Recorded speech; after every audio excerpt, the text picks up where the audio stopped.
Hello, everyone. I'm pleased today to have some friends of mine on, Heather Hying and Bret Weinstein. They're evolutionary biologists who've been invited to address the U.S. Congress, the Department of Justice, and the Department of Education. And they've spoken to audiences across the globe. They both earned PhDs in biology from the University of Michigan, where their research on evolution and adaptation earned awards for its quality and innovation. They have been visiting fellows at Princeton University, and before that were professors at the Evergreen State College for 15 years. They resigned from Evergreen in the wake of the 2017 campus riots that focused in part on their opposition to a day of racial segregation and another college equity proposal. They co-host weekly live streams of the Dark Horse podcast and are both quite well known to many people in my audience. It's a pleasure to have you guys here today. I just read your new book. I'm very much looking forward to talking about it. You have a copy. Maybe we could see it. It is a pleasure to be with you, Jordan. Thank you. Yes, thank you. Great to see you again, Jordan, and great to be back on your podcast. Thank you. A Hunter-Gatherer's Guide to the 21st Century. So let's talk about that. I've got some questions. Well, first of all, maybe we should ask why did you write it? What was your purpose? Well, in the many years that we were teaching at Evergreen, we were deploying what we called the evolutionary toolkit, which was a set of concepts that allowed people to understand the nature of biological creatures and the nature of they themselves. And many of our students asked us if there was not some way, some form in which we could provide them the toolkit so that they could hand it off to people who weren't in our classes. And events have conspired so as to allow us to write that book. And we've now done it. We're very excited to finally have the toolkit in the world. So there was a broad question that was popping around in my mind while I was reading this. I mean, you do state in the book that it's very difficult to derive shoulds, so pathways for behavior, from scientific facts and scientific data. But in some sense, the book is an attempt to, extract out from biological knowledge certain guidelines for behavior, guidelines for thinking. And so it looks like it's in part an attempt to bridge the is-ought gap, to speak philosophically. And did you think about that explicitly when you were writing the book? Well, it is, we point out that the naturalistic fallacy is something to be avoided, exactly as you just alluded to. What we know to be true does not necessarily mean that that's what ought to be true or what we ought to aspire to. But I think what we do consistently in the book and in our teaching and in our lives is try to understand what we've been, who we are, and not just what we are evolutionarily from an anatomical and physiological perspective, but from a behavioral perspective and a cultural perspective, and thus make the most meaning that we can from what we've been to what we can be. Yeah, well, you talk about human universals, for example, and you speak about them biologically, sets of emotions we have, language, the use of shelter, the fact that we all live in groups, that we imitate, that status is part of our, what would you say, psychological concern, existential concern, the division of labor, artistic production. And so you could think in some sense that if that's what human beings have always done, that there's some, and that's what we are in some sense, that there's some utility in having some respect for that. And that seems to be at least a tentative bridge between the is-ought chasm. For what it's worth, I don't think there's really any conflict between what we've tried to do here and the obvious difficulty of extracting an ought from an is. The fact is, we have values. Ultimately, they may not be defensible from a scientific perspective. In fact, if you take it to an extreme, it's difficult to establish a reason that existing is better than not existing. In some sense, that's a subjective preference, and it's one that it's not surprising we all share because we are the descendants of many creatures who have preferred it. But in an absolute sense, it may not be defensible. So what we do in the book is we inform the question of what ought to be with a scientific understanding. And we believe that any credible ought needs to be informed in this way, at least in modern times. And where we arrive is at the conclusion that we cannot, in fact, go back. There is no place for us to return to that would be sensible from the point of view of modern people. And we cannot go forward in a chaotic way. We have to recognize that there are many things about what we were that need to be preserved and updated. There are other things that need to be jettisoned, and that it is that renegotiation of our relationship with each other and with the planet that is the focus of where we must go. And you talk at the beginning about the new landscape that sits in front of us. And you also discuss that in relationship to the human niche. And so one of the issues you confront very early in the book is this notion of hyper novelty. And I mean, I've been very ill for a long time. And so I've sort of woken back up, and I have all this new electronic stuff around me that I don't know how to use. And it can do so much. But it's very, very hard to figure out how to make it work. And I know perfectly well that problem is not going away. Like, it's going to be twice as bad in a year and twice as bad again a year after that. And so what's this idea of hyper novelty in more detail? Well, at one level, and I'll let Bret continue on after I answer, but at one level, the book is an invitation to consider trade-offs in all things, to recognize that so much of modernity has been amazing for humanity and has given us the level of comfort and productivity and connection that we have. And that is, we do not forget that when we also point out that the amazing rate of change that we ourselves have created is itself deranging us and making it very difficult to understand how to be human and how to remember how to be human.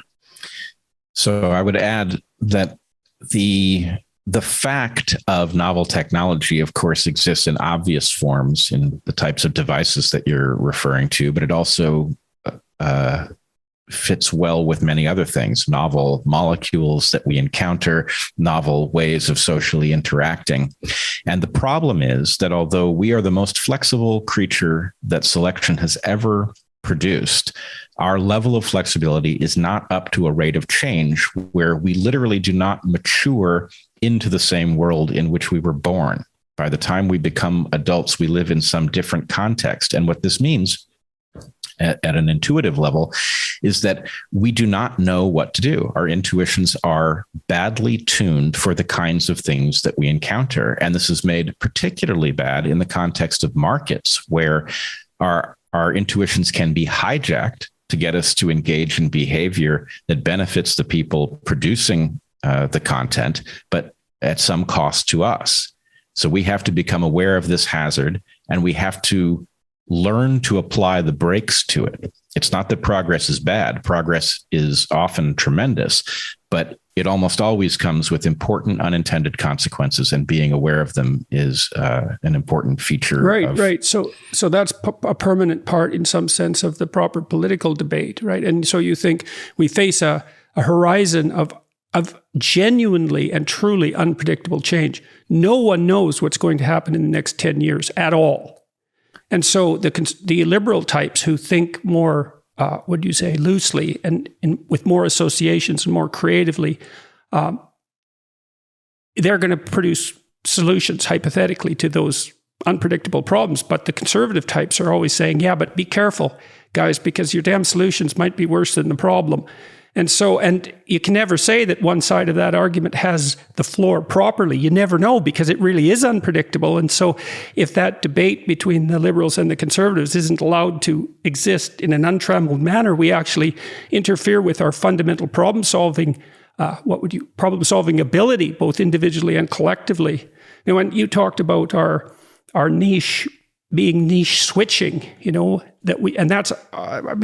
part of the reason that I thought that the hero story, in some sense, is at the top of the value hierarchy is because the hero story is about niche switching. Mm-hmm. It's about the transformation of viewpoints. And so, what should all viewpoints be subject to? The transformation of viewpoints when necessary. It's something like that. And I thought that dovetailed with this idea of niche switching being one of human beings' prime. So maybe you could explain that niche switching idea and the niche idea too, because lots of people don't know what that is. Yeah, well, so in ecology, the idea of a niche is that part of the environment to which an organism is best adapted. And most organisms have a relatively narrow set of environmental conditions, which includes both the plants around them, the soil, the climate and the weather, all of these things, the geology, to which they are best able to exist. And as they extend towards the borders of that niche, they do less and less well. And there's some area outside of it that they don't do well. And humans, of course, as is widely understood, have managed to excel on every continent of the planet that has plants. Right? We have explored everything successfully. And so we argue in the book that while it is well understood in ecology and evolution that every organism has a niche, the human niche is in fact niche switching, that is what we do, that we are able to move from hunting marine mammals on the coast, inland to hunting salmon, inland further to hunting large terrestrial mammals. And that's just an example from a pre-industrial, pre-agricultural moment, right? We can imagine any number of transformations that humans have been involved with. And this implies that we have a mechanism for swapping out our programming, which we clearly do. If you think about what happens as a population moves through time and changes what it does for a living, there's a mechanism for getting there. It's not a haphazard process. And we argued that this process will have unfolded very frequently around campfires as individuals come to consciousness of a collective kind. What they do is they pool their cognitive resources. They do a kind of parallel processing, asymmetric parallel processing, where they share ideas and individuals with very different strengths and blind spots engage the same question. And the whole is greater than the sum of the parts. That process allows human beings to literally bootstrap a new software program for their population.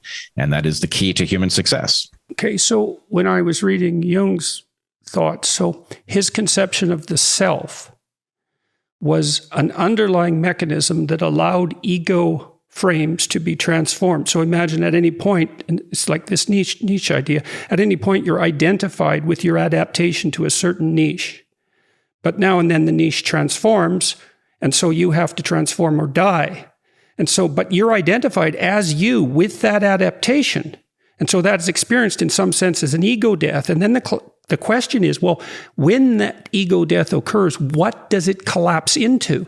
And Jung's idea was there's an underlying structure that he called the self that is there stably across transformations of proximate identity.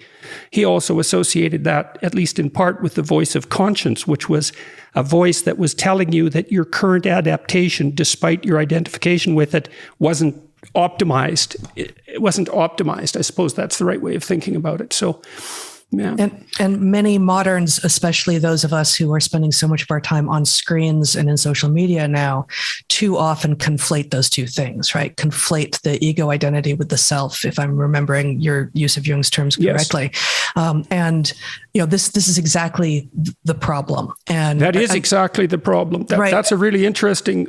Jung wrote an essay called "Relations Between the Ego and the Unconscious," which is one of the most brilliant things he ever wrote. That is exactly discussing that problem and its catastrophic danger. It's brilliant, but it's very hard to figure out what it's about if you don't have this initial conception. Yeah, and so so it's exactly the problem for individuals and also for one individual assessing another. And so, the way that we used to frame it in our classrooms without the Jungian framing was we're not going to conflate a person's idea that you may find objectionable with a dislike of the person themselves. The person's ideas is skating on top of what their actual self is, but it's very easy to fall prey to that conflation. So the parallel you point out is actually reflective of an overarching similarity, an analogy between developmental progress and evolutionary process. And so what Jung is focused on there is a developmental analog of what we talk about with respect to lineages transforming what they do. An individual coming to do something different than they did before is involved in a process that looks very much like that and will have many of the same features as they update. Okay, so you could think about that too is, the prefrontal cortex grew out of the motor cortex. And so what that means is the prefrontal cortex has basically evolved to abstract out patterns of action in abstraction so that they can be assessed and killed, dispensed with before being instantiated in behavior. And so that is, in fact, a replication of the evolutionary process in abstraction so that we can have our ideas die instead of us. And we do that in the political landscape if we're smart, right? Because part of the debate is, well, here's a bunch of good ideas, we should act them out. It's like, wait a minute, some of those might kill you. And you do a lot of that kind of warning in this book, right? Because you talk about the necessity of creative adaptation. But the book is full of cautions about unintended consequences. And so, I mean, for example, you talk about, and I hate this, all these gadgets we have around us. It's engineers, they're all autistic and obsessed with blinking lights. So every damn thing you have has to have a light on it. And I finally bought a router where you could shut off the lights. It's like, more power to them. But it's not trivial. You point out, for example, that we're not well adapted to sleep if there's any blue light around. And so we have these gadgets, and we're very sensitive to even dim light. And so we have these gadgets around that are polluting the darkness. And well, that's not nothing. And that's a really good example of an unintended consequence. Yeah, it's not nothing at all. And I think, we have been lucky enough to live in a space for many decades now where we could make a totally dark and mostly silent nightscape for ourselves. But whenever we travel, the presence of at least one blue LED blinking somewhere in the room in which you're supposed to sleep is almost ubiquitous in pretty much every other room that we have been exposed to. And that suggests that right there, we have a likely explanation for at least part of the derangement of moderns. Right there, sleep disruption. We know we need sleep. We argue in the book, were aliens to land here with the technology to have gotten here, they would not be confused by the fact that we spend a third of our lives in apparent dormancy because they too would sleep. Sleep is necessary. Yeah, well, one of the first things you do as a clinician to treat people with depression is to try to regulate their sleeping. Because it's such a basic biorhythm that if it's fouled up, then your emotional regulation deteriorates tremendously. And so these small, hypothetically small changes, and of course, light at night is not a small change. Night is dark. And we didn't have light except fire. And you point out in the book that, and this is Wrangham's work, a lot of it, which you cite, that we've probably been messing about with fire for something approximating 2 million years. And so nighttime fire, that's a whole different thing. That's the right kind of light. One of the things that's interesting about your book and the way you think is that you're using biology in some sense also to point out what we should be wary of, because it's going to disrupt our biological function in ways that might not be so good for us. And so it's health advice in some sense, even though a lot of it seems to be behavioral. Well, it's health advice in the sense that we are unhealthy because of all of this hypernovelty at virtually every scale. And so when you say that light in the middle of the night is not a small matter, we point to the possibility in the book that in some sense, wavelengths of light that tend towards day, that include a lot of blue, misinform us about when we are active. And for many of us, we may be able to tolerate that if we can get past the simple sleep disruption. But for some of us, it may be activating the dream state while awake, and that the degree to which simply activating the dream state while awake would mirror the kinds of symptoms that come along with schizophrenia is conspicuous. Simply activating the dream state. Yeah, simply activating the dream state. Also, there's a question about, given that we have these cycles of sleep and that we wake very differently under natural circumstances than we do under modern circumstances, it is an open question as to how much cost there is to awaking arbitrarily as a result of your alarm suddenly triggering your ability to interrupt these cycles immediately if there's an emergency, right? That can't possibly be good for you. And we are built not to do it. And so the idea that, I'll just put an alarm clock by my bed and I'll get up at 6:30, at what cost? And I think we simply don't know. No, well, that's so interesting that so many of those technological innovations, well, this is the conservative speaking again. It's like, you think you know what that thing is, but don't be thinking you do that. The existentialists called that alienation, taking a page to some degree from the Marxists, in a much broader conception, which was, well, you're alienated from your creation in some sense because it has a life of its own, because it contains way more possibility than you thought you packed into it. And that damn possibility is going to unfold across time in ways that you can't possibly predict.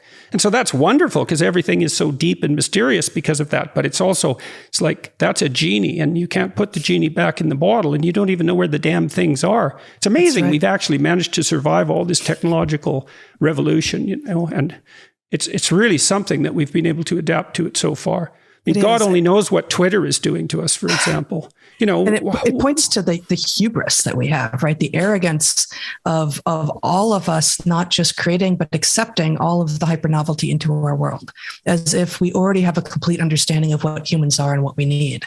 And, we point, as you know, in the book, to many past examples that now look laughable, to doctors in the early 1900s deciding that not only was the appendix unnecessary, but so was the large intestine. Let's just cut those out of people, right? There'd be a lot more space in there. A lot of space. Yeah, we probably need more space in our guts, right? What could it possibly be doing? Now, so this is easy, right? It's easy with hindsight of 100 years. But we have to ask, are we so certain that we've attained godlike knowledge now that we're not making any of these mistakes? Well, it's also godlike ethics. And, the fact that we're so damn powerful means we better be better because look out, and we just have no idea what's coming. I was talking to a good friend of mine who's a brilliant computer engineer, and he's working on this damn thing that he thinks is more revolutionary than the internet. And he isn't someone who just says that. And he's already done this like 5 times. It's like, and I thought, oh my God, do we really need something more revolutionary? And then I thought, he is a wise person and he's careful, thank God.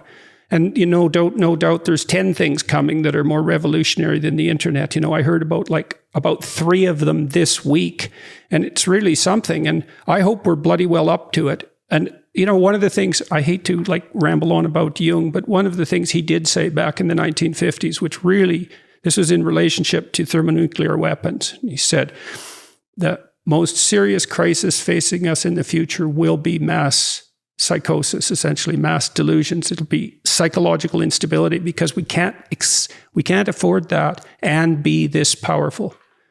So you were talking about your friend and his idea, and you said something akin to, I hope he's up to it. He's at least, capable of seeing the hazards. But the problem is there's no level of wise that covers this. None. No. You mentioned Twitter. It's early with Twitter. We don't really know its full effects, but I think we can be pretty sure it's not making us nicer or better informed, even if that seemed like it might be a consequence.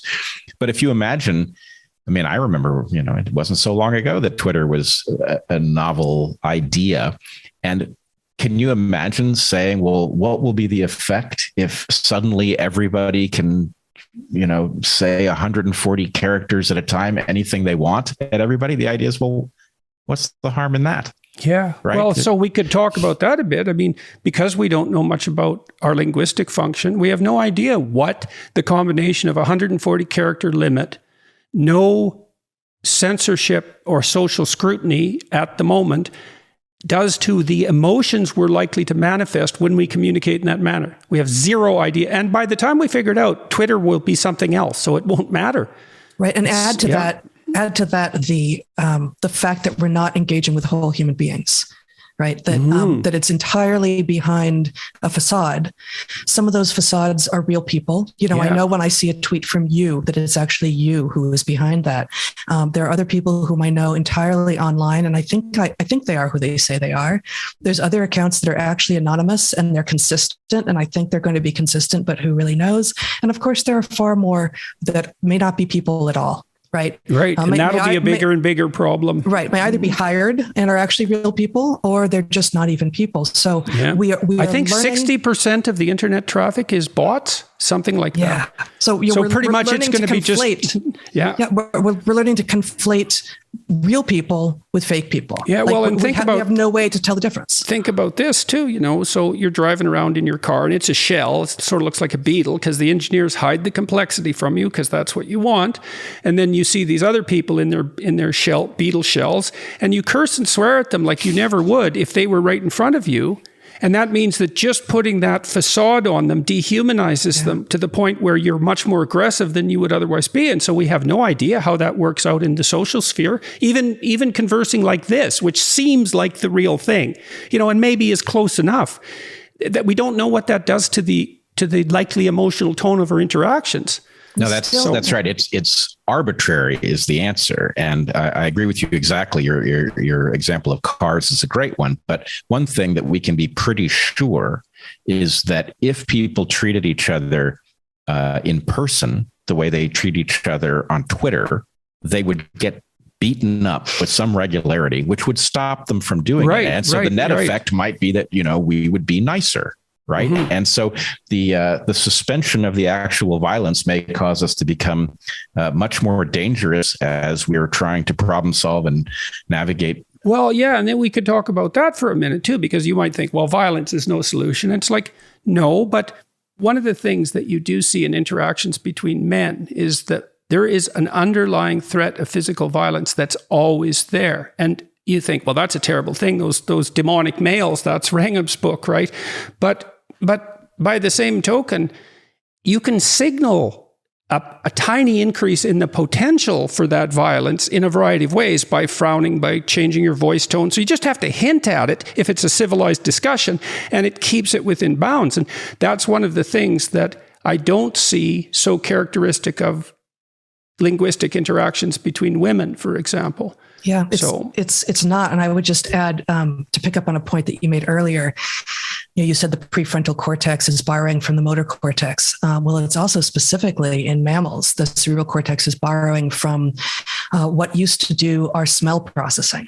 Right. And, so as primates, we're much more visual than the rest of mammals, which are much more focused on smell with this increase in the size of the telencephalon. But what all are we missing when we're doing something that feels very much in person, like what you and we are doing right now, but we're not smelling each other. And, now that's for sexual interactions. That's got to be crucial, man. Right. And it's mostly not conscious. Like humans, we supposedly don't have pheromones. Well, let's see about that. Right. But right, sure. Exactly. Yeah, right. But we know that we're in person with one another. There's little things about body language, about movements, about little gestures and facial movements that don't convey even over screens, and certainly don't convey otherwise. When I was in college, I lived with like 6 ne'er-do-wells and a couple of pretty decent women. And one of the women she had her moods, and I swore that I could tell if she was in a frozen mood when I walked into the house. I thought, I know something's up here. And that happened like 6 or 7 times. And maybe it's, superstition or whatever, but I really think it had something to do with smell. And I also had this very strange experience when there was someone in my house that was pretty much homicidal and ready to go off that night in a very not good way. A person who was very disturbed, a good friend of mine who eventually committed suicide. And I woke up at like 3 a.m. and I thought, no, something's seriously wrong. And I went into his room and he was sitting there up on his bed, and I knew what he was thinking. And I swear, and my brother was sleeping. He was visiting me from Western Canada, a couple thousand miles away. He was in the other room, completely different room. He told me the next day, independent of this interaction I had with my friend who was staying with us, that he said, what the hell was going on last night? I couldn't sleep at all. And I really think it was smell associated. So who knows, right? It could be, but it also, one of the things about human beings is that we have really no idea what most of our minds are up to.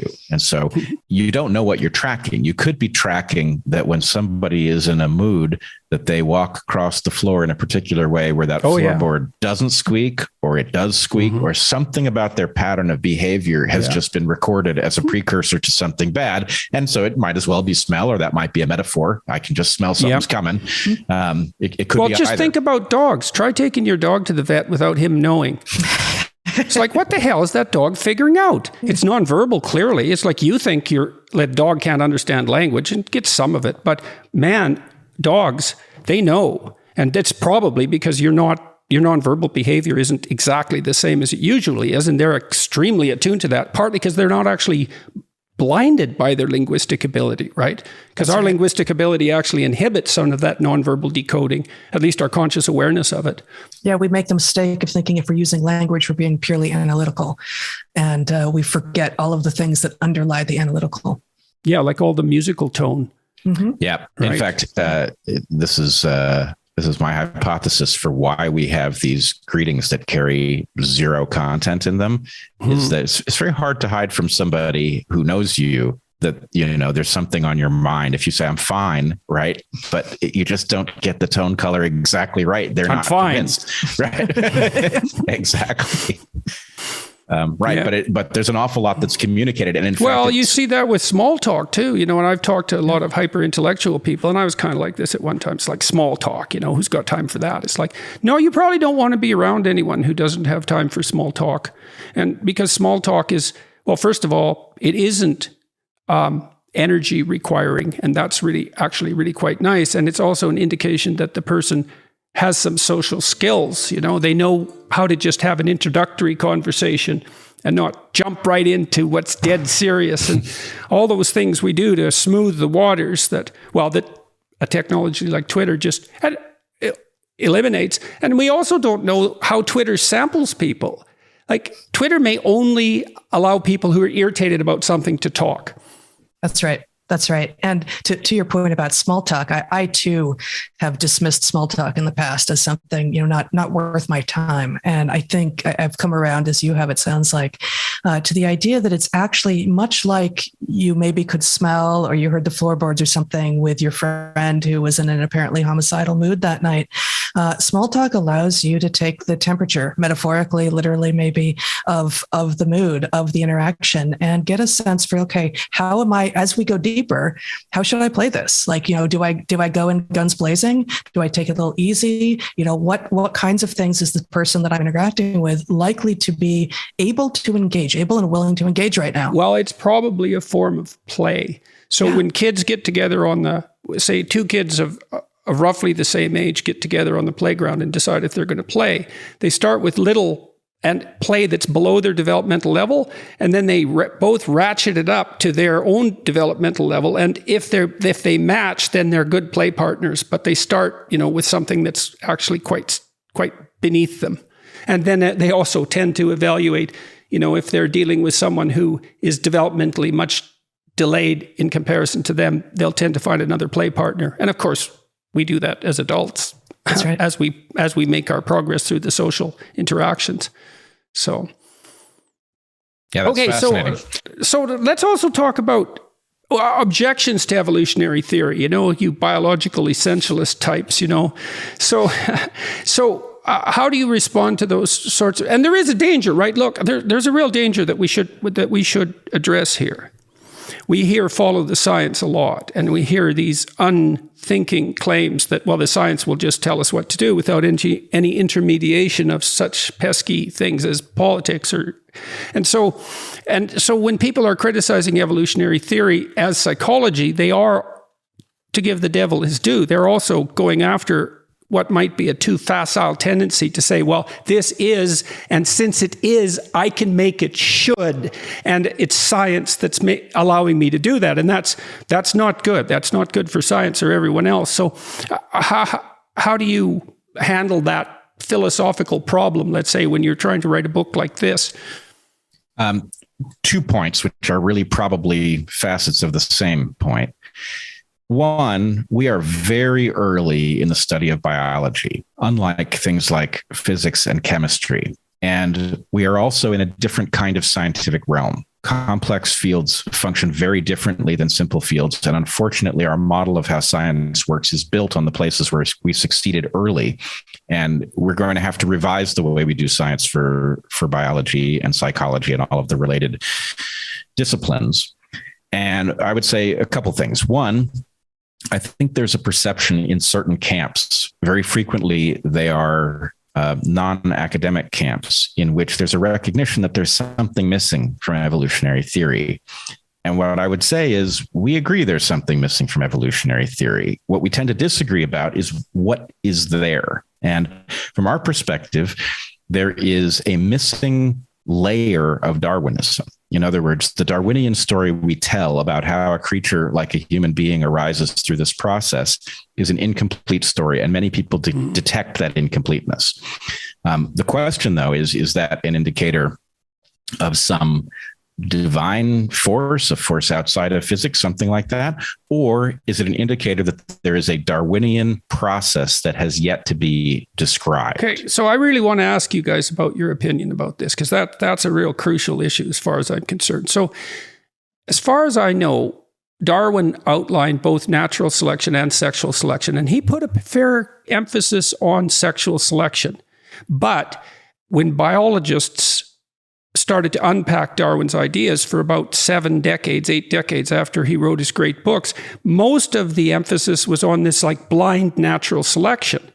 And the thing that's so interesting about sexual selection, and I think this is true as organisms become more complex, is that it implies in a very non-trivial manner that consciousness is directing selection through mate choice. And so, this idea that we have that spirit compels matter to emerge towards complexity has something going for it that seems to me to be deeply rooted in Darwinian theories of sexual selection. It's like, and you see this emerging in very weird ways. So I'll give you one example that you may know of. I don't know if you've seen that YouTube video. I think it's from a BBC Nature documentary of that damn pufferfish making a Mandela sculpture at the bottom of the ocean. It's like 20 feet across, this thing. It's about 8 inches deep. This pufferfish is like this big. He spends 4 days making this incredible sculpture. And this is a bloody pufferfish. And then the females come and take a look at his sculpture and think, he's kind of a creative, artsy type of pufferfish, and he's pretty practical from an engineering perspective. And so, he might make a good mate. And that's a pufferfish, so... Well, and then in the bowerbirds, which are also extremely interesting examples of that, obviously they are being selected by the females in particular for high levels of creative intelligence and practical engineering skill.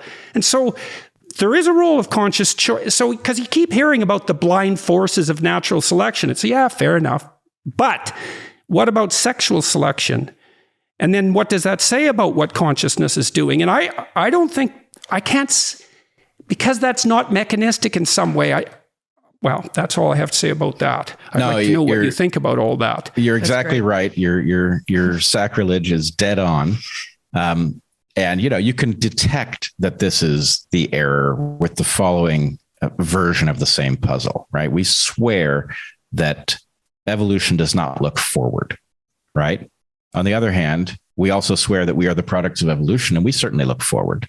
Right? We can project forward in time. So if it is true that selection can build a creature that can model the future, then is it true that evolution cannot model the future? That seems wrong, right? So anyway, we could parse the details of that. But the basic thing is, look, we are not dealing with Darwinism 1.0.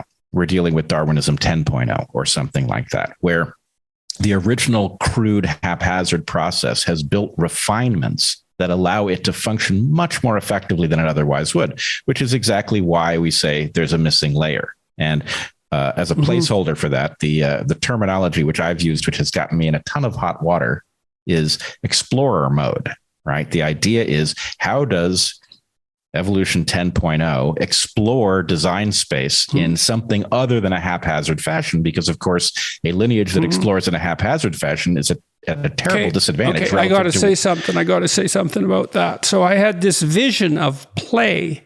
Okay, and I first saw that the fundamental role of the patriarchal spirit in a household was something like the provision of a safe place for play. And then I could see children as experimenting with different manifestations of their physical being. That's in play. And that's relevant epigenetically as far as I'm concerned, because what they're doing is modeling potential ways of being in their play, and then they instantiate those physically. And I don't know how deep into the biology that goes, but it's not trivial. Because they are playing with alternate forms of being in play. And of course, we are neotenous adult human beings, and we play a lot. And so we've retained that ability into adulthood. So take what you just said about play and epigenetics and extrapolate it to birth order effects. right? Birth order effects, which are either a failure of selection, because if there's some best way to be, then where you are in the birth order shouldn't affect it. But there's another way of interpreting it, a much better way of interpreting it, that says, depending upon what has come before you, what you should be will have been changed. And there may be predictable patterns in the way it will have been changed. And so your point about a child exploring, your child is effectively exploring developmental niche space, which is altered by the siblings that came before.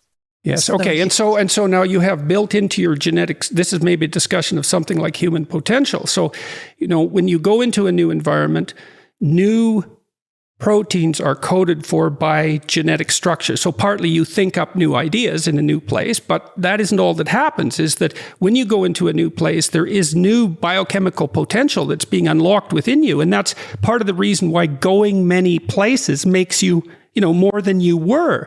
And so that's deeply coded all the way down to the molecular level by the looks of things. That's right. And that's to your earlier question about, doesn't an evolutionary interpretation of what we are fate us to a preordained conclusion? Well, no, it doesn't. And part of the answer to why is this concept of reaction norms, where you can start from a very similar starting point, you and someone else, and end up in a very different place because of the environment to which you were exposed. And so some of the examples from non-human space of this would be tadpoles of some species that, if they are raised among kin, they become sort of docile vegetarians with small mouths. And if they are raised among non-kin, they become carnivorous cannibals who eat other I got to tell you a story about that, if you don't mind. So when my daughter was very little, we went to a pool, a swamp, on someone's farmland, and she collected about 50 tadpoles and brought them home, put them in an aquarium. And one tadpole lived, and it ate all the others. And then it turned into a frog, which she had for about 3 years. But I had no idea tadpoles were carnivorous. But apparently, if you adjust the niche properly, then there you go. So I didn't know it was only non-kin.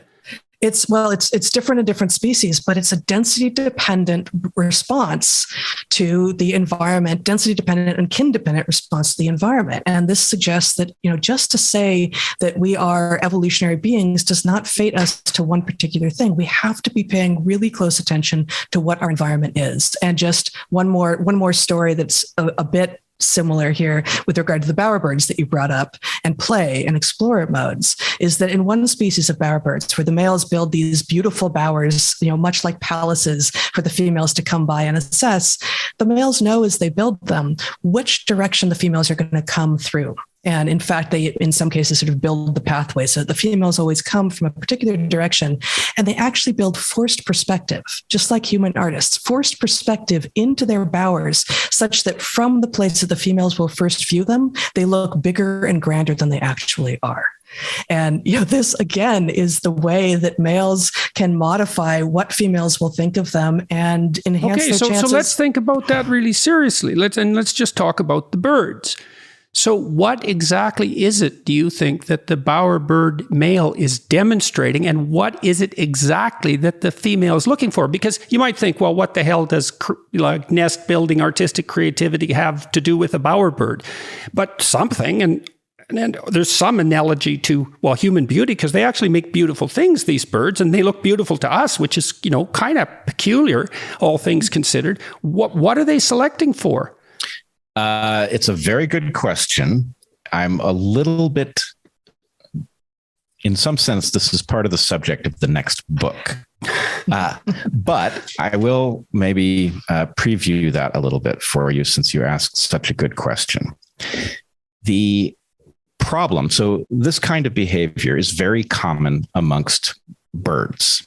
Right. And birds create a special hazard. The females face a special hazard in choosing a mate because birds can fly.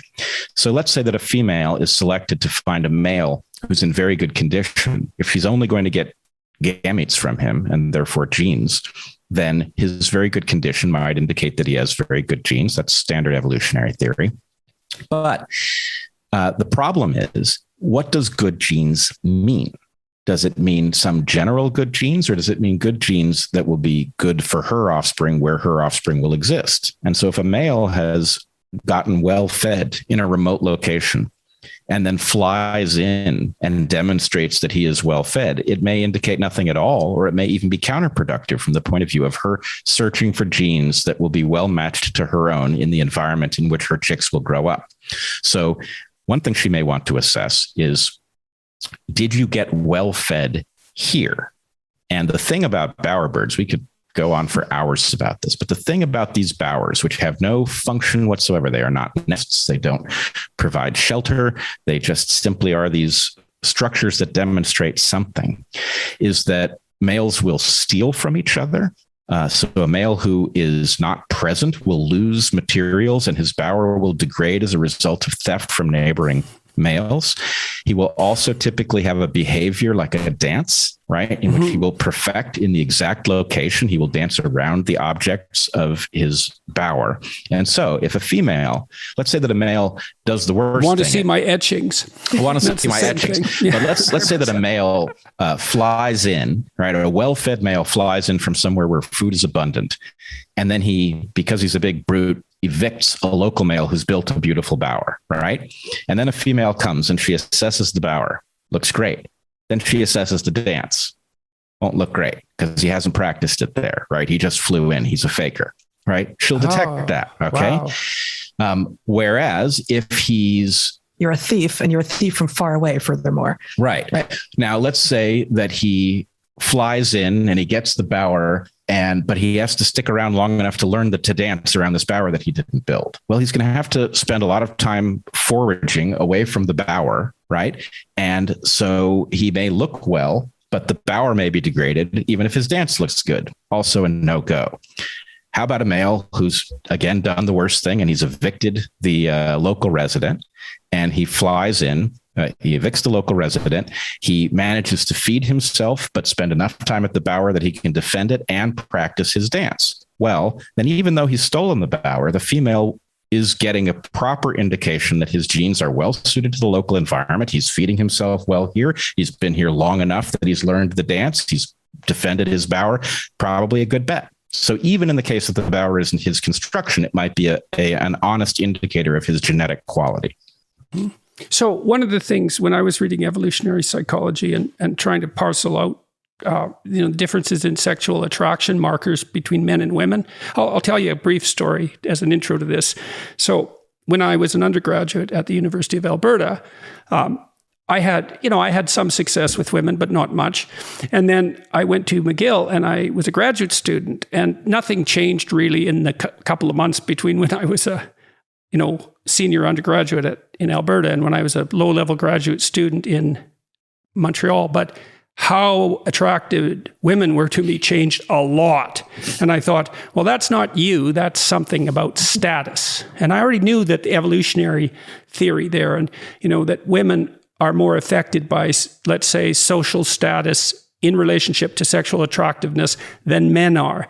But then I thought that through too, and I thought, no, women use status as a marker for the ability to gain status in novel environments. It's something like that. And so like an expensive watch or something like that, or a nice suit, shows that you have acquired resources and hints that you still could, even if things fell apart. So it's not mere power or even resources, which it's often parodied at and sometimes understood as. It's a proximal marker for something much deeper, which is somewhat akin, I think, to what you're talking about with regards to the male bowerbird. Is that way off, or? No, that's very much the case. And I'll let you continue after Bret, but its status is exactly an honest indicator of the ability to have, and presumably the ability to continue to procure resources. And frankly, this is a part of the sexual selection literature of how, most evolutionary biologists would have us discussing this, that is quite unnerving and rather actually disrespectful, because it imagines that female choice, that the females doing the choosing in all of these species, including usually humans, are just being frivolous, that they just, it doesn't matter. It's simply about status, and what does status matter anyway? Whereas exactly what you've done here is tying it to the reality of how good a potential mate is this going to be? And the answer to that is going to depend on whether or not your potential mate is going to be an active father or just, provide gametes and then disappear. What quality of mate, what the qualities are that you're looking for will vary depending on what kind of creature you are. But the idea that females are just being frivolous. Well, that we could talk absurd. about status for a minute too. And so, like, if you look at human social hierarchies, and this is true across the animal kingdom, and then you rank order individuals in terms of their relative status, even in relatively non-social creatures that have to occupy the same territory, those that have the best local niches have offspring that are much more likely to survive. They have much lower mortality rates. And then there's something else too that psychologists have figured out that I think is right. It has a biological underpinning, which is that your serotonin system is more effective at modulating your negative emotion given a certain level of stress the higher you are up in the social hierarchy, because you're actually safer. And so part of what that implies, and this just blew me away when I sorted it out, was that when you go after someone's beliefs and they've used their beliefs to stake a claim to a position in a hierarchy, you're attacking the structure that modulates their sensitivity to negative emotion. And if you're hypersensitive to negative emotion, you hyper prepare physiologically so much that you die way earlier. So this isn't trivial. And it isn't like the terror management theorists think that, your beliefs somehow regulate your anxiety directly. It's no, you have a set of beliefs that gives you a stake to a claim in a status hierarchy. And so that's what we do as professors, right? We say, well, look, we have this knowledge, and that's why we get this niche. Well, then I attack the validity of your knowledge, then I make you out to be one of those fly-in bowerbirds that just ripped off the status hierarchy. And then that interferes with your emotional regulation. That's that's worth thinking about for about 10 years, that, I think.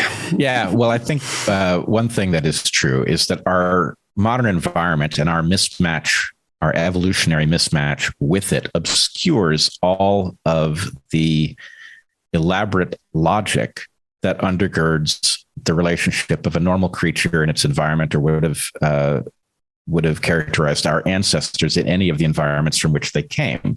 And so it's very easy to look, for example, at modern human females and see that there's a preoccupation with the level of wealth and status of potential mates, and to read something superficial into it.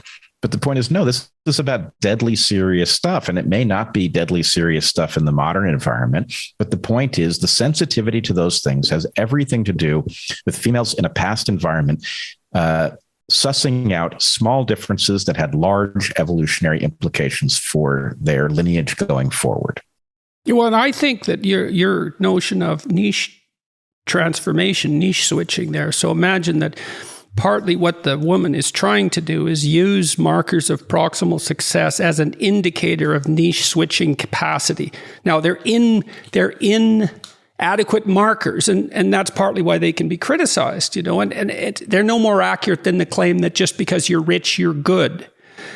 But but status is not exactly wealth, although wealth is a proxy for status. Status is more subtle. But symbols of wealth are pretty good instantaneous proxies for status. Like, they're subject to all sorts of flaws and they're not sufficient, but you have to screen most people out, so you need simple markers to begin with. So Heather, let me ask you, how do you view, both as someone who's female and as someone who's an evolutionary biologist, how do you conceptualize the difference in status hierarchies in human females and human males? I'd really be interested to hear that. Yeah, well, this too could go on for 10 years. We are one of very few species that has hierarchies in females and hierarchies in males. Other species tend to have one or the other. There may be a couple, maybe Japanese macaques, if memory serves, that have both. But in those few species that have both, and in all of the species that have one or the other, the hierarchies are created and maintained via different means.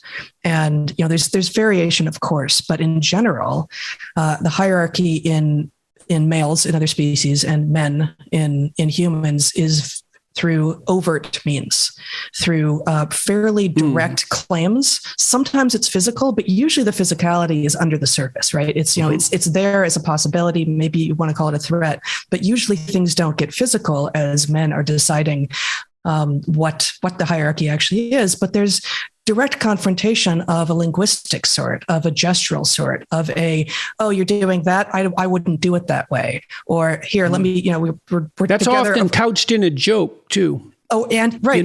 And so maybe that could be seen as sort of an end run around the direct provocation, but there's very rarely with men, and maybe this is changing in modern times, but if man A is interested in critiquing man B, he's very unlikely to say, I'm going to take this to man C first. I'm going to go talk to our joint friend, and before I take it directly to the guy with whom I have an issue. Whereas, so that's, that tends to be overt, and female hierarchies tend to be covert in nature. And, this probably originates in part through the fact that even though we seem to be moving more and more towards a monogamous mating system, and we are therefore losing our sexual dimorphism in humans, we still are sexually dimorphic and are still on average smaller and less muscular and less powerful. And so, the ability to back up disagreement with the threat of physicality would have been less successful, certainly engaging with men, but also with other women. And so women are more likely to use social signals and covert signals and less direct signals to assess and to change what the hierarchy is. And there's a ton more to say, but maybe I'll leave it at that for the moment. So let's switch. You have a chapter on sex and gender, and that would be fun to talk about. So first of all, I'm really curious about if you think those terms are importantly different, and if they are, why, and what they both mean if they're different. So let's start with that. All right. They are different, but the way in which they relate actually you can deduce from the omega principle, which we haven't talked about yet. But essentially, the way of conceptualizing it is, Heather and I say this slightly differently, but I would say that gender is the software of sex. And I tend to say that gender is the behavioral manifestation of sex. And what this means is that these things are housed at a different level. What it does not mean is that they are pointed towards different objectives. So the omega principle, which is one of the important principles that undergirds the logic of the book, is that epigenetic phenomena, including culture and all of the software layer, is more flexible than genes and therefore more rapidly adapting, but it is also subordinate to the genes in terms of objective, because genes are in a perfect position to shut down anything behavioral or cognitive that does not serve their interests, which it won't do instantaneously, but over generations it will. So what we find is gender has to be serving the interests of the genes, and therefore sex and gender should be pointed in the same direction. Now, there's a lot of variation in the gender layer, but it is not a completely independent phenomenon. It is not superior to the underlying genetics. Okay, so let me ask you about that in terms of personality then, because Sure. I've been thinking a lot about the sex and gender issue, the idea that there's an infinite number of genders. And, I like to give the devil his due as much as I possibly can. And one of the things you do see in the personality literature in psychology, which is reasonably well developed, right? I mean, we have a pretty good model of human personality, 5 basic personality traits. Maybe they're subdivisable into 2 subtraits each. So that's 10. It's 5 dimensions of variability. That's a lot. Reality only has 4 dimensions of variability. So what you see is that there are reliable differences between men and women in aggregate in personality. And one of the big differences is that women are about half a standard deviation more sensitive to negative emotion. And they're about half a standard deviation more agreeable, so more compassionate and polite. And it's not that hard to point out that, well, that might be a logical consequence of sexual dimorphism. So women should be a bit more sensitive to threat because they're a bit smaller, but also that they have to, I don't think human adult female personality is adapted to human adult females. I think it's adapted to female infant dyads. and a female infant died, because here's why. You don't see those personality differences emerge till puberty. Now, that's also when you get sexual dimorphism, but boys and girls under 12, 11, they're not different in terms of sensitivity to negative emotion. But then puberty hits and the transformation seems permanent. And so it makes sense to me that a creature that has an infant is going to be more sensitive to negative emotion, and also what has to be more agreeable, more compassionate, because, well, it's an infant, right? And compassion is the right emotion for someone under 9 months of age. It's just compassion because, well, they're born so young, right? We have a very short gestation period, and so they're completely helpless. So of course it's compassion. Okay, so now having said those differences exist, and there's some other ones, but they're more trivial. There are lots of women who have male personality patterns. So you find women who are low in negative emotion and low in agreeableness. They're quite masculine that way. And there are men who are quite feminine in their personality characteristics. And then you could also say, well, insofar as personality is associated with gender, well, there is tremendous 10-dimensional variation. And so the idea that gender is fluid in some sense and that it's, not exactly tied to the underlying sexual structure, there's some, when it's not pushed too far, when it's not political in its intent, there's some validity to the claim. So what do you think about that biologically? Yeah, no, I think this is exactly right. I would, before I answer that though, I would say that no woman who had ever brought a child to term would claim that gestation was short in humans. But, but I do know what you mean. I get your point. But it feels interminable when you're actually undergoing it. With regard to sex versus gender and the sort of, gender is way more fluid than sex. It is. Sex is binary. We are a binarily sexually reproducing species with two and only two types of gametes. The intermediate type of gamete, which has a little bit of cytoplasm and kind of moves around a little bit, a little bit eggy and a little bit spermy, doesn't work. There's lots of good reasons for this, but the evolution of anisogamy, the two different types of gametes, is well understood from both a theoretical perspective and it just manifests, right, in plants and animals, right? So that is true. Sex is binary.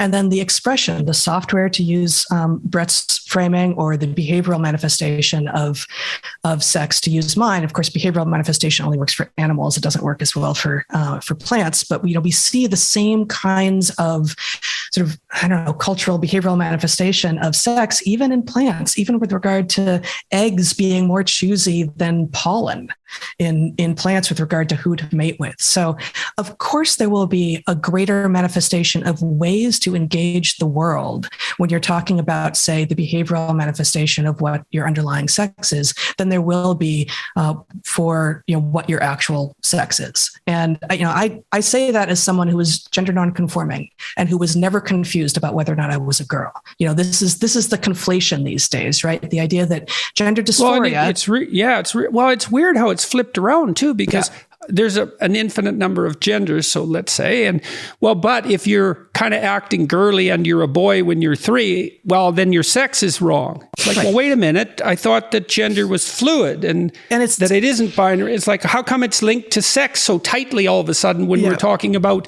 non-stereotypical manifestations of behavior? It's super regressive too, right? I mean, the idea, growing up in the 70s, I was a girl who didn't like dresses. And the idea that made me a boy would have been considered completely anathema to the second wave feminists among whom I was growing up, right? I was just a girl who liked to get myself dirty and play in the dirt and go look for salamanders. That didn't make me a boy.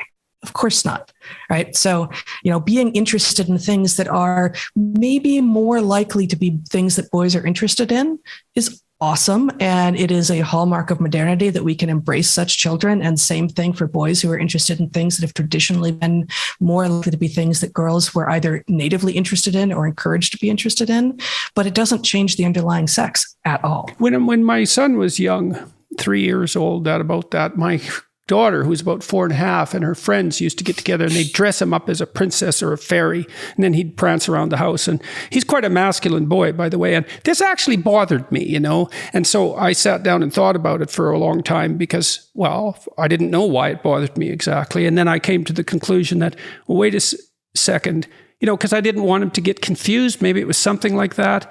And some of it was probably like arbitrary Northern Alberta prejudice or who the hell knows. But what I realized was that if I interfered with this in any way, that's raised eyebrows or any of that nonverbal stuff, I would be sending a message to my son that playing at being a girl is wrong. And what that meant was that I was telling him that embodying and understanding what it meant to be female was unethical. And that was a very bad idea. And so when you see that sort of gender crossing play take place with kids, especially at that age, you should, take somewhat of a hands-off approach and understand that they are, one of the ways I know who you are is to act you out, to play you out and to imitate you. And it's easy to shut that down. And then you get the kind of divisions between the genders, let's say, or the sexes that aren't good. You can interfere with that very young. Well, it goes to your earlier point about children effectively exploring epigenetic space and discovering who they are. And the fact is, you can start with a perfectly random approach to that, right? I'm going to try being anything at all. And the point is, certain things land somewhere where there's something useful to be done, and other things don't land at all. And some things are fun for 5 minutes. And, Heather points out, I think it's a lovely point that, we don't rush to get the child who declares themselves a dinosaur to the transition clinic, right? We just maybe think that'll pass. And the fact is, we know enough, or at least, as Douglas Murray might say, we knew until 5 minutes ago that kids should be allowed to try out different gender stuff. And usually it just works itself out. My granddaughter, she watched Pocahontas a lot, and she had a Pocahontas doll, and she insisted for about a year and a half when she was, I think, 3, that she was if you asked her if she was Pocahontas or Ellie, she has 2 names, Ellie or Scarlet, she would insist that she was Pocahontas for a long time. And I thought that was remarkable, that she'd caught something out of that movie that attracted her so much that she was trying to embody that spirit. And well, that is the point of these sorts of animated movies, is to put that spirit forward. Well, exactly. But it was remarkable how committed she was. If you think about that, over a year at that developmental stage, she's not Pocahontas anymore, by the way, but I tested it for a long time. And so that play, that's really deep. That's a really deep phenomenon. So, and it gets to the human imperative to create story, to create meaning through narrative. And, we've talked about this a little bit, there is not the hero's journey is extraordinary and universal. And in modernity, I think it can almost just as easily apply to many females' journeys, but there aren't as many universal stories for girls and women. And so, Beauty and the Beast is pretty good. I think it's the best Disney animated film. And like, Beauty's really smart because she doesn't pick Gaston. He's got all the markers, right? Right. She actually wants a beast who can be civilized. That's right. And he's the one advantage that Gaston is all persona. So he's all the fake bowerbird. Now he's a big guy and all that, but even that's fake. But and she's wise because she doesn't fall for the status markers. And he's completely nonplussed by this because he's devoted his whole life to just developing the status markers. And so I think it's Beauty and the Beast is there's a hero's journey in that's very deep. And some of these fairy tales, some of them have been traced back like 12 to 13,000 years. And so, if it's that old, it's like 100,000 years. Right. Right. But this actually goes to a point that you and I have been dancing around forever, Jordan, which is the point about to what level are these very ancient things effectively timeless? And to what level are these things in need of change because we now face an environment for which they were not built? And so the hero's journey, I would argue, just painting with a broad brush, the hero's journey is timeless. What does the hero's journey look like? Well, it can look like Odysseus, or it can look like the Fellowship of the Ring, right? Those are very different versions of the hero's journey. And in fact, at the moment, one of the things that we need are stories that are not built by the market to fill some need, but that actually reflect the transition in what males and females do in the world. That in some sense, one of the positive things that has flown from birth control is that women, because they can now engage in family planning that works are free to compete with men in every realm that isn't physical. Yeah, well, one question we're wrestling with is, well, are women just men then? They are not. Right, since the birth control pill. Well, but they are in some way, which is just what you said. They're way more like men than they were before 1950. We are freed because from they have control. Yes, exactly. And so part of what we are trying to sort out in our culture is, well, to what degree are they just men or better men even? I mean, look what's happening to university enrollment, for example. And so we don't know. And that issue of universality. So a student once asked me in one of my classes at Harvard, it's like, well, if these stories are archetypal, why don't we just tell the same story over and over? Like exactly the same story. And I thought, that's a really good question. And then I thought, well, there's actually an answer to that in Christian symbolism.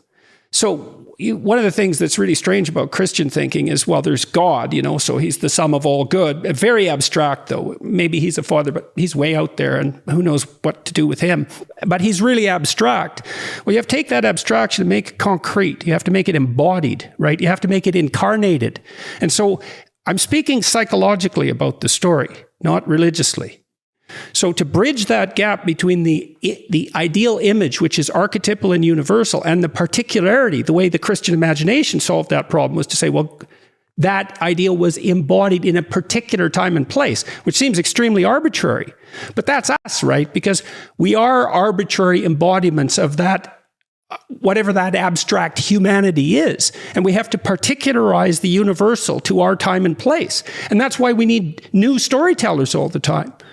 Right. You need new storytellers, and you need effectively a process of selection. It may or may not be affecting the storytellers, but it affects which stories resonate. And so a perfect example of what we do instead of telling the same story over and over again is we tell a story in a way that is relevant to the current moment. Yes, right. The allegory of the cave is the perfect example of this, right? The Matrix is the allegory of the cave. Arguably, the Truman Show is the allegory of the cave. And the point is, there are ways in which this needs to be, we probably need an updated version of 1984 because we're living it again. And apparently 1984 isn't good enough to get us to recognize that at a level that will stop.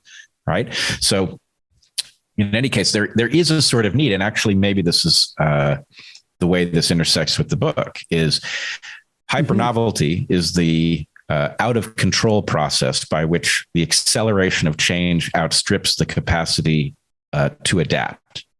That suggests that the pace at which the stories that we need must be updated is accelerating and probably too fast for us to get those stories. Well, it's something. Here's something that's worth thinking about too in that regard. Okay, so what drives innovation in computer hardware?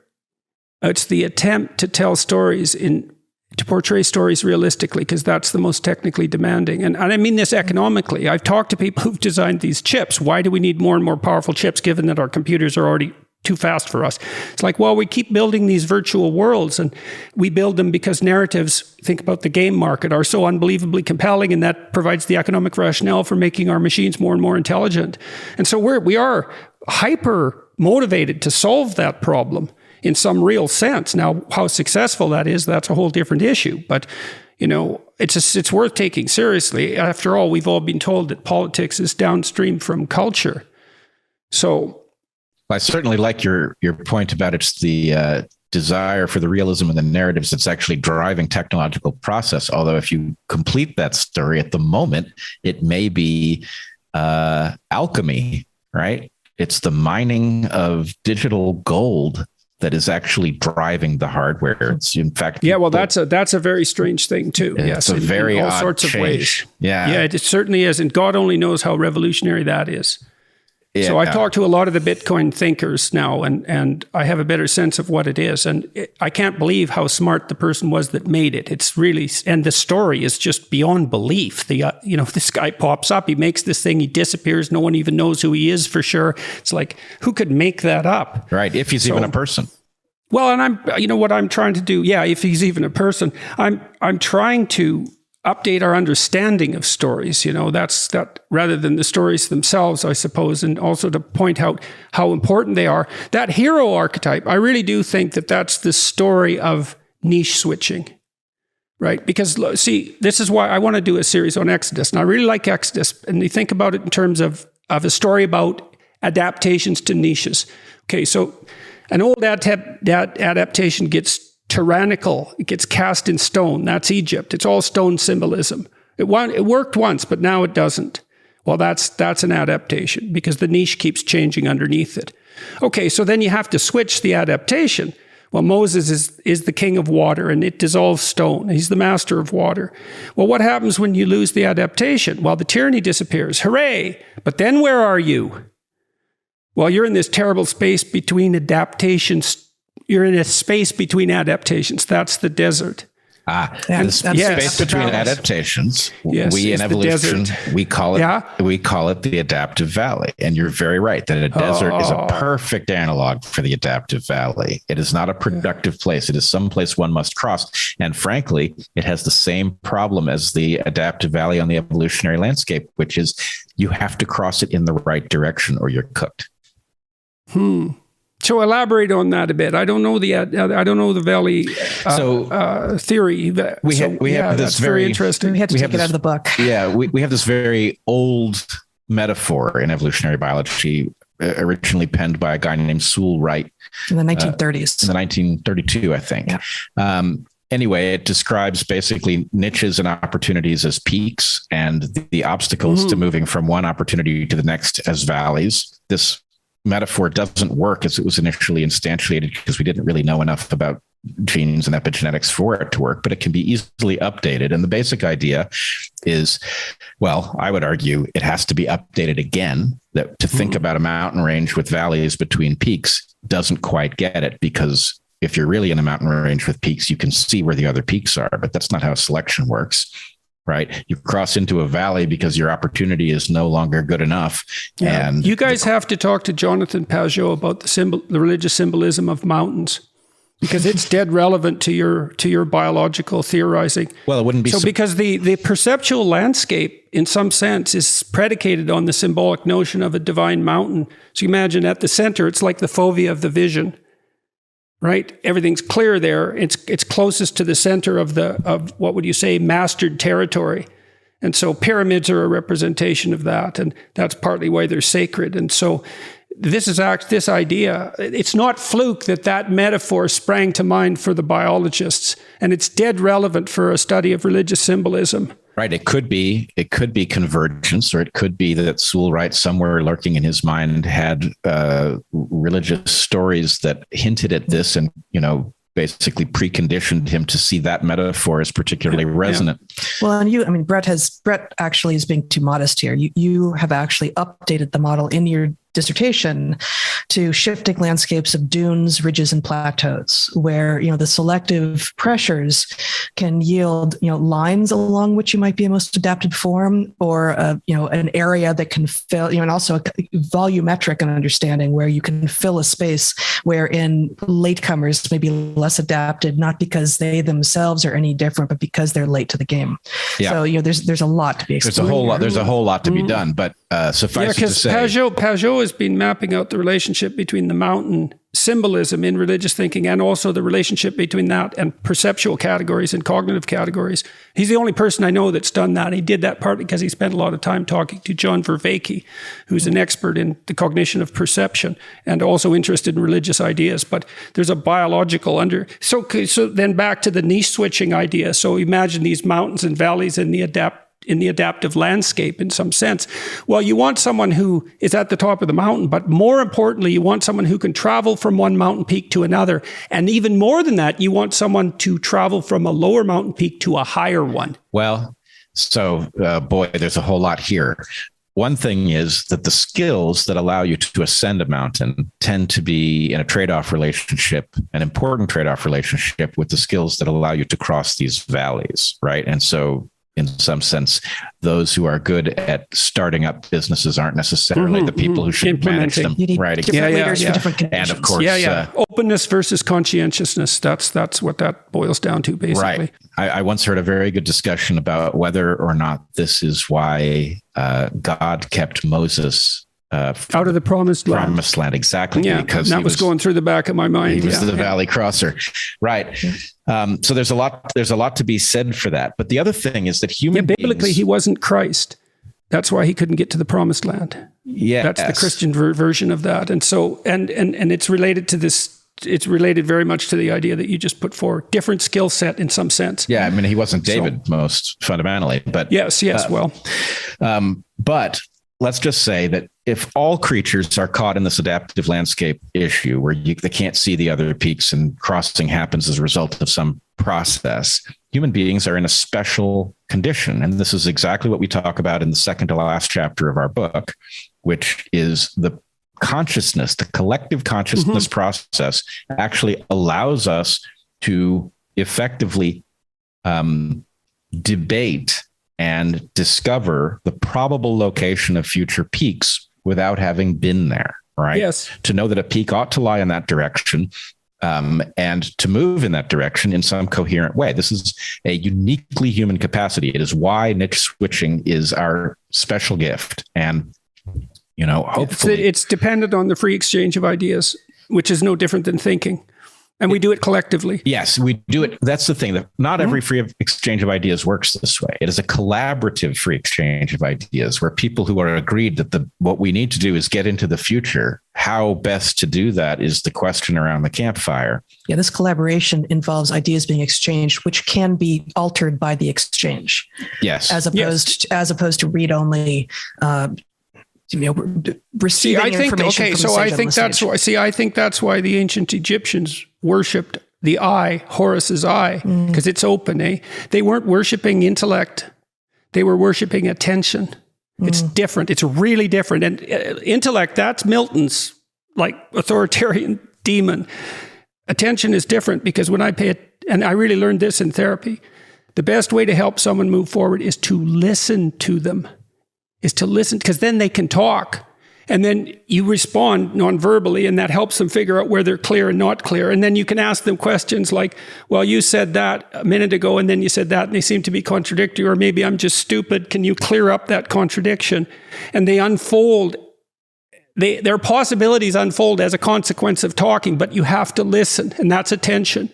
And so it's the listening that it's such an important part of that collective transformation of ideas, right? Do podcasts work this way? Well, look, this is cool, man. You think about this. So I'm stunned at how positive the YouTube comments are on the dialogues we have like this. They're so positive. It's just ridiculous. You can't believe it. And so they work like that when they work. Yeah. Right? And you know when they work because you're in the flow state. And that flow state is an indication of being possessed by that niche switching capacity. And there's a religious dimension to that because it's so important to our survival that it's associated with our deepest values. And we fall into that and love it. People love that. And that's where education takes place too, on that edge. That's that edge of transformation. And being there is way better than being right. Yeah, it is. And play, it's way better. Play requires attention, right? You aren't successful in play with someone else if you're distracted. It's a dance. You lose the ball. Exactly. It's a dance. Yeah.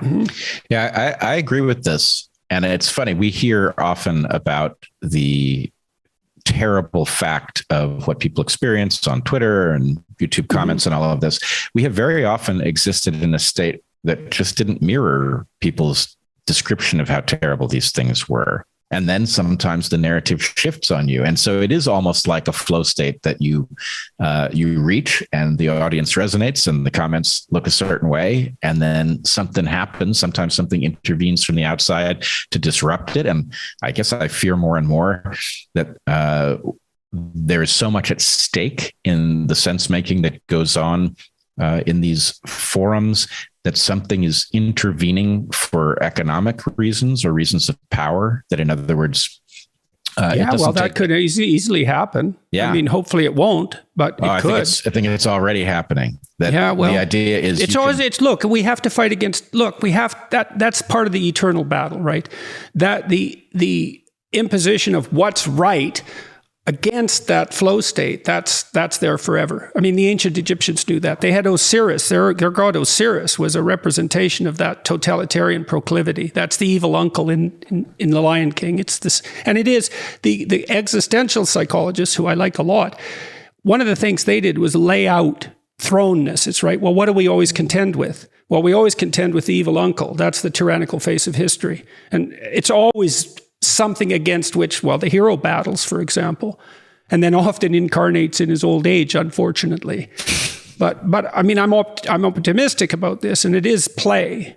And and so people love to be invited. That's what's cool about this too, is you invite people into this, you entice them into this. You don't tell them they have to do it. And then they're so happy. It's so cool. It's so wonderful to be able to do this. And then you also think you want to have someone you actually disagree with to talk to, because you can actually play with them more deeply if they're being honest, partly because they're way more unexpected than someone you already agree with. And that also means that flow state can be deepened because you get farther, right? You get more novelty that gets incorporated and understood. And so that's really... That's fun too. What you just said reminds me actually of advice that we got from Bob Trivers, who's one of the greatest living evolutionary biologists and who was our undergraduate advisor. When we were looking to go to grad school, he said, if you end up going on to being academics, to going on to being professors somewhere, you should find a place where you will be regularly exposed to undergraduates, because it's by engaging with the minds of people who do not already think they know something about your field where you will learn the most. And for him, although he didn't say it as part of what he was telling us, it was also part of the sense of play. You know, he was just an extraordinary lecturer. He had a ton of fun up there. And, you know, we first met him as undergraduates, and, you know, watching him play, indeed, with questions that came at him from people who were engaging in good faith, but didn't know what they were supposed to ask, was extraordinary. And that, of course, that's where we learn the most and where we can also have the most fun. Yeah, it's really interesting to hear that Trivers was like that, because I know of his reputation. I mean, I know that he's very well regarded by psychologists as well, particularly for work on self-deception, among other things. So I guess I knew that you guys were his students, but it didn't quite sink in. That was quite the privilege, eh? It was very much a privilege, and he was a marvelous lecturer. I mean, just the man and a piece of chalk in front of a board was something else. I should also point out that Bob is a good friend of ours, and he was the officiant at our wedding. So anyway, that was an interesting experience, and one I think we're both thrilled to have had. And interestingly, actually, he's a man of faith. He has. Think he'd talk to me on my YouTube channel? Very likely. Yeah. Hey, that'd be great. Let's do that. So if maybe you could introduce us, because I'd love that. I really like to talk to him about self-deception. Well, among other things. He's extraordinary. But he asked us the day before he was to marry us up in the mountains of California, in the Sierra Nevada, some questions, just like a clergy person would. You know, he really took this role on very seriously. This isn't something he'd ever done before, nor I think since. But he specifically wanted to know if we intended to have children. We were in our late 20s at the point we got married. We'd been together for a long time, and we'd never said anything to him about our intentions or not. And he knew that he would be giving a different wedding for us if we said no. I don't know if you have children. Do you have children? Oh, yeah. 2 teenage boys. Absolutely. Well, good, because you should have, and so hooray. Well, I've seen very many couples that decided not to have children, and you know, I thought you could have had some remarkable kids, and you would have been remarkable parents, and it's really too bad that happened. And so, well, I think the right way to say it is that children will destroy your life and replace it with a better one. Yeah, right. Well, one of the things I love about kids is, well, first of all, they're ridiculously funny and playful. Ridiculous. They're little clowns. That's so mind-boggling. They have sense of humor like at 7 months. And I don't understand that. And that's so funny. And they're always playing weird tricks. And then the other thing that's cool, and I think this is part of the theory of mind issue, is that, so you look at the world through a layer of latent inhibition, right? So mostly what you see is memory. You don't actually see what's there because your brain wants to take visual shortcuts because it's so goddamn complicated to look at things. And so, by the time you're 50, you've seen 1 million houses, so you don't see any anymore. But then you go for a walk with a 2-year-old, and because you can adopt that frame of reference, the world renovelizes. It's like a little mini psychedelic trip, and that's something that the infants, children can. That's part of the reward they bring you for having to take care of them. Humor, play, that renovelization. And then the other thing I loved about having kids is you can have the best relationship you've ever had if you're careful. Yeah, you absolutely can. It is a unique relationship because, obviously parenthood is very, very ancient and has nothing to do inherently with human beings. But the degree of what it is to be a human being that is transmitted after you are born through interaction and, not even explicit analytical interaction, but by modeling what it is to be a human being and them extrapolating and them throwing out the stuff that maybe is no longer relevant or wasn't that useful as a mechanism for you and replacing it with something else. It's really an amazing privilege to be part of an ongoing transmission of adaptive information down past the generations. Spoken like a true evolutionary biologist. I think It's really funny that you got married by Robert Trivers. That's just exactly right. That's very cool. So look, I think that's a really good place to stop. We've been going for an hour and 45 minutes and it zipped by and we did stay on your book pretty good. So hooray for us. And it was really fun. And I would like to talk to Bob Trivers. That would be great. And I wish you the best with your book. How's the book been doing? And tell them about the book again. Hold it up again, because I don't want people to forget. The book has been doing spectacularly well. In fact, so well that it is now a victim of its own success. It sold out in 3 days back on September 14th, and people are getting them, but they're struggling to keep them in stock. Yep. That's a terrible problem that you've got there. It's like, oh my God, we were too successful. But so you can buy it on Kindle and you can get the audio version. And absolutely. I think you said Barnes and Noble still has some in stock. So that's a good deal. And you said it hit the number 4 in the New York Times bestseller list. Yep, we sure did. It sure did. So we're very pleased with that and just love that people are reading it and having conversations about it. And, this conversation with you is fabulous and we are grateful for it and for all of the conversations that we are hearing that the book is spurring. It's really exactly what we were hoping for. Great. Well, it's really nice to see both of you. You look great. Younger even, I think, maybe. So that's a good accomplishment. We are getting, that's the third book. We're going to write about how one gets younger. if we aren't dead by then. Right. Well, all you need is social isolation and, pressure on your job and the collapse of your life and all that. And hey, you're rejuvenated. So if you're lucky. There you go. Right. Yeah. Like a phoenix rising from the ashes. All right. Well, thanks so much, Jordan. It's been great talking with you too. Yep. More. And I would say, talk to Jonathan Pajot, man. He's deep. And there's this linkage of ideas way down there under the surface that's really worth investigating. He's something. So great. You'd have a great conversation. He and I are overdue for a talk. We've been talking about having a talk for some time. Yeah. I think, and to concentrate on this issue of the sacred mountain, that would be unbelievably. I just saw a talk he did to the Jungian Society in Montreal that was just bloody brilliant. I'm going to put it on my YouTube channel, and so I think that could be a killer discussion. The mountain idea and its role in biology, and that would be something. Cool.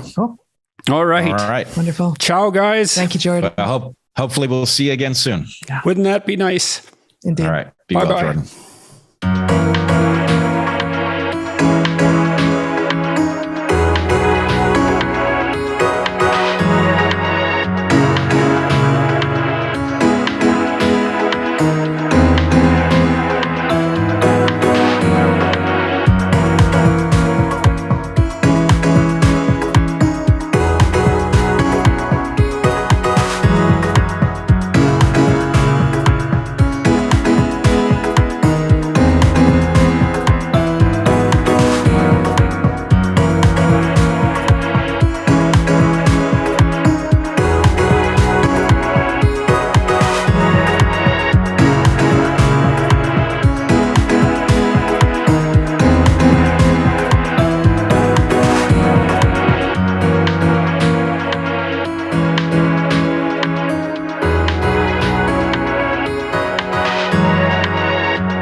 you.